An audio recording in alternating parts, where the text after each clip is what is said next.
à se goinfrer des meuporg. Ça s'écrit MMMPORPG. Non. Squalala, nous sommes partis. Et on a le sentiment parfois que certains d'entre eux vivent dans la rue les jeux vidéo qui les ont intoxiqués. Nani? And also video games. I'm hearing more and more people say the level of violence on video games is really shaping young people's thoughts. Est-ce que c'est bon pour vous ? Bonjour, bonsoir à toutes et à tous et bienvenue dans Des fois jeux vidéo, votre podcast qui vient redorer l'image de ces technologies tellement diabolisées. Un seul mot d'ordre, remettre les points sur les i en regardant ce que dit la science des jeux vidéo, notamment dans leur rapport avec notre santé mentale, mais pas que. Ici présent pour vous servir Mathieu Serbet, psychologue spécialisé en neuropsychologie et grand passionné de jeux vidéo. Rendez-vous dans une forêt reculée de l'état du Wyoming, en plein cœur du milieu de nulle part, ce qui ne veut rien dire. Ah ouais, donc même pas tu dis. Et comme d'habitude, je suis avec Swan, la meilleure des meilleures, tout ça. C'est normal, camarade artificiel, parce que le jeu dont on va parler aujourd'hui nous propose d'expérimenter la solitude. Difficile de retranscrire ce sentiment si on est deux, non ? Swan ?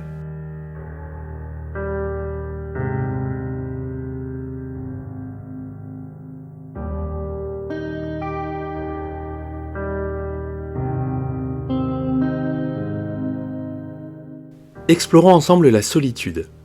Nous incarnons Henry, un homme qui essaye de s'échapper de sa propre vie, de son passé. Nous sommes en 1989 et il vient d'accepter un poste de garde forestier.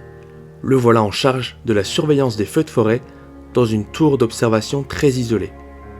Je vous parle de Firewatch, un jeu narratif très touchant édité par Camposanto et paru en 2016.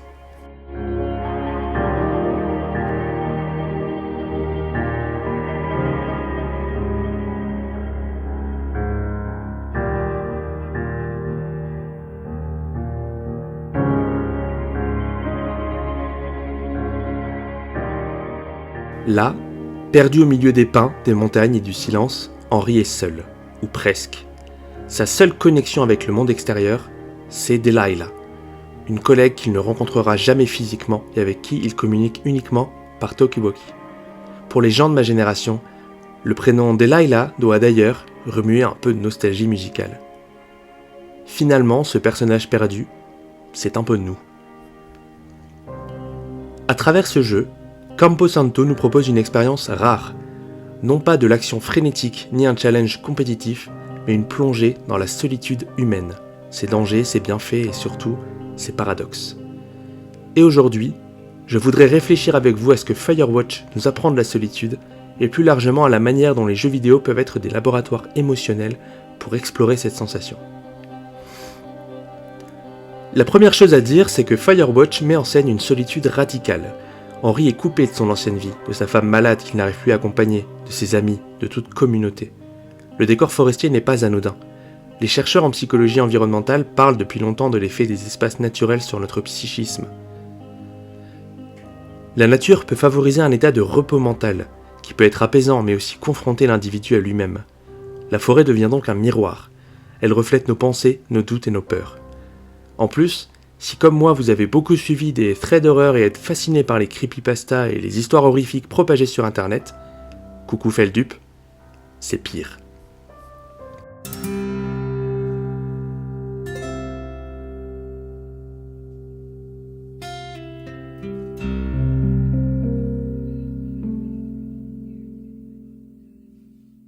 Dans Firewatch, ce miroir est omniprésent.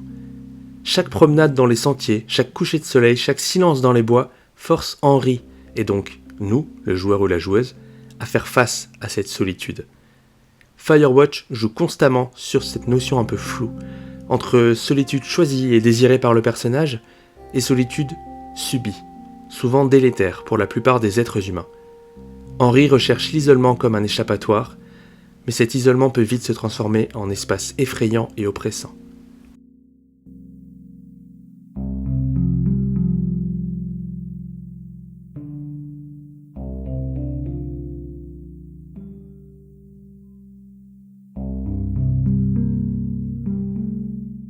Mais plongeons un peu plus dans la science. La solitude n'est pas qu'un état subjectif, elle a des effets mesurables sur la santé mentale et physique. l'isolement social chronique augmente le risque de mortalité. Je vais être un peu sensationnaliste, mais en gros, être seul trop longtemps, ça peut littéralement nous tuer. A l'inverse toutefois, certaines recherches mettent en avant les vertus de la solitude qui peut nourrir la créativité, aider à la régulation émotionnelle, procurer un sentiment d'authenticité, et on va par exemple retrouver ça chez les artistes, écrivains ou les chercheurs qui utilisent la solitude comme, on va dire, un genre de catalyseur d'inspiration.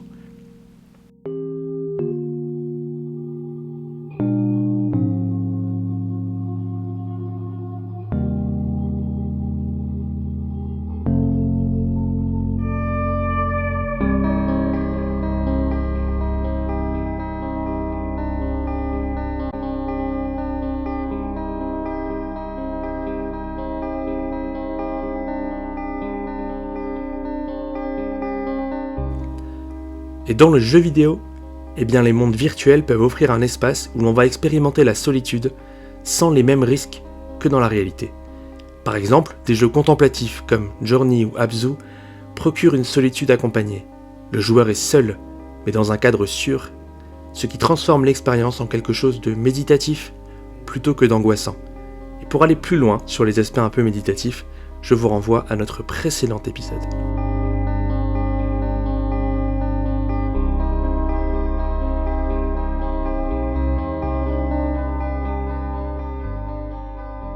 Firewatch s'inscrit un peu dans cette logique. On y vit une solitude intense, mais balisée par un récit, une esthétique, et surtout par la voix de la fameuse Delilah, qui empêche Henry, et donc encore une fois nous-mêmes, de sombrer dans un isolement complet. Et quand on joue à Firewatch, l'omniprésence de la solitude est accompagnée par de nombreux aspects, donc certains dont on a déjà parlé. Donc on va avoir l'environnement, les forêts du Wyoming sont sublimées par une direction artistique minimaliste, colorée. Les paysages changent avec la lumière et le temps, ce qui vient renforcer cette expression d'intimité avec la nature. Ici, avec cet aspect-là, la solitude est magnifiée. Mais le jeu utilise aussi très peu de musique. La bande-son et le silence vont beaucoup apporter à cette omniprésence de la solitude. On va avoir, de manière dominante, des sons naturels, le vent, les oiseaux, les craquements. Ensuite, les dialogues. La radio avec Delilah est la seule présence humaine. Et cette relation ambiguë entre amitié, complicité, frustration souligne à quel point nous avons besoin de liens sociaux, même minimes, pour donner du sens à notre isolement. Et enfin, les thèmes narratifs. Henry fuit une vie trop lourde, mais la solitude ne l'épargne pas. Elle l'oblige à confronter sa propre vulnérabilité. Ici, le jeu devient presque une métaphore existentielle. Peut-on vraiment fuir la solitude, ou faut-il apprendre à la traverser ?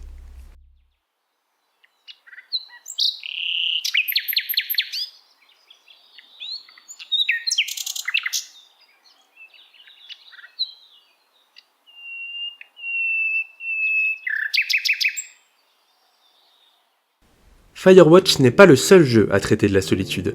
D'autres œuvres vidéoludiques en explorent différentes facettes. Journey, dont on a déjà parlé, avec une solitude transcendée par des rencontres un peu furtives avec d'autres joueurs. On est plus sur une quête spirituelle, un genre de chemin initiatique. Par contre, dans un tout autre genre, The Long Dark. Solitude brutale et survivaliste, l'environnement est un ennemi et l'isolement est plutôt synonyme de danger et de lutte pour la survie. Et enfin, avec un jeu un peu plus AAA, on a Death Stranding. Solitude est plus apocalyptique, on apprend à reconnecter les humains entre eux, et c'est un genre de métaphore directe de la société contemporaine fragmentée qu'on connaît aujourd'hui. Ces jeux montrent bien que la solution vidéoludique n'est jamais qu'une absence, mais un prisme qui peut révéler la vulnérabilité, la créativité ou encore la résilience humaine. Évidemment, il ne faudrait pas idéaliser. Passer trop de temps seul dans les mondes virtuels peut renforcer l'isolement réel. L'intérêt d'un jeu vidéo permettant l'exploration de la solitude est multiple, déjà parce qu'on peut expérimenter ce sentiment, se connecter avec quelqu'un qui le ressent fortement, et ensuite parce qu'on peut peut-être un peu mieux comprendre ce que c'est de se sentir vraiment seul. Mais cela nous oblige à nous rappeler d'une chose qui est évidente. Il existe des possibilités d'isolement social réel, et cela est un vrai fléau pour notre santé, notre humanité et notre fonctionnement en société. Firewatch peut, dans une utilisation mesurée du jeu et pour les aspects émotionnels et expérientiels qu'il soutient, venir favoriser la réflexion personnelle, voire l'introspection, à l'opposé d'un évitement pathologique. Alors, que nous apprend Firewatch ? Eh bien qu'il existe une différence fondamentale entre être seul et se sentir seul, mais aussi qu'un espace virtuel peut nous offrir une solitude esthétique protectrice qui peut nous aider à réfléchir à nos propres fuites, nos relations et notre besoin, je dirais, de liens humains. Et surtout, ce jeu, Firewatch, nous apprend que le jeu vidéo peut être un médium unique pour explorer ces expériences existentielles, car il nous place de manière complètement immersive à la première personne dans un monde où la solitude est une aventure intérieure.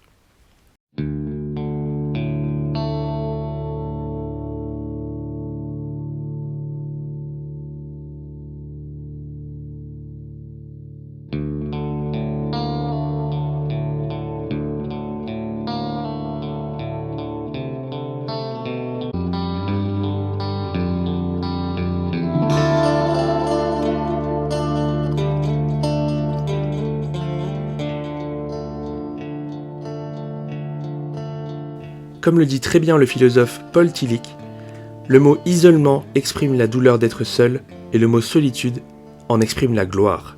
Et peut-être que Firewatch, quelque part, nous aide à mieux distinguer les deux.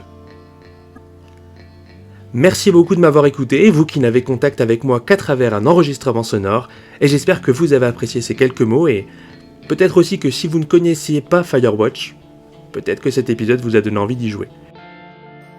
Acclamé par la critique, ce jeu est un chef-d'œuvre d'immersion dans la solitude d'un endroit bien lointain. On se retrouve le mois prochain, ou dirais-je l'année prochaine, en 2026, pour entamer notre déjà 3e saison. J'apprécie toujours autant écrire, tourner et monter ces épisodes qui, je l'espère, vous aident à en apprendre un peu plus sur le sujet des jeux vidéo et de leur intérêt. Pour encore plus d'infos, rendez-vous sur Facebook, LinkedIn, Instagram et sur mon site internet mathieuserbet-neuropsy.com. Vous pouvez aussi commander mon livre, Les jeux vidéo ennemis ou alliés, paru cet automne, disponible sur Amazon ou en envoi direct par moi-même. Alors, amis gardes-forestiers, veillons ensemble dans ces tours de solitude pour des instants de repos. Joyeuses fêtes et profitez de vos moments du mieux que possible. À bientôt. Joyeux Noël, motherfucker. Ah, bon on le commence cet épisode. Mathieu, t'es là ?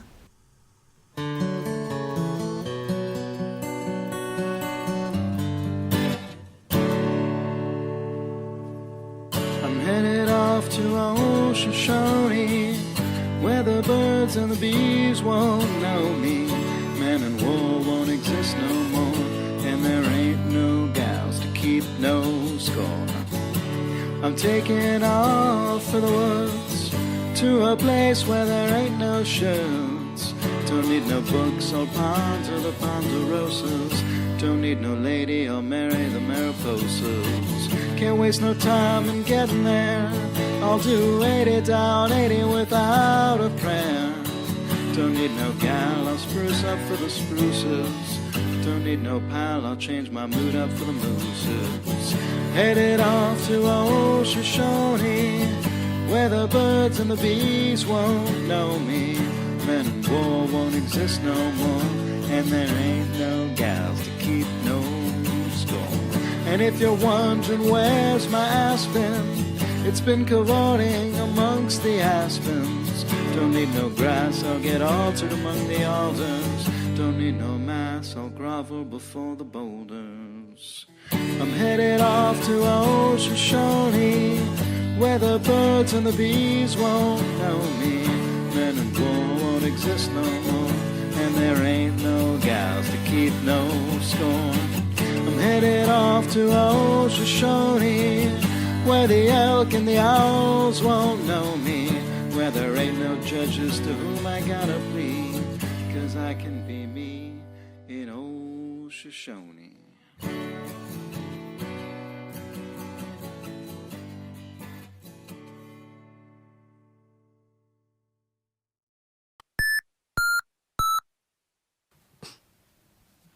C'est tellement beau.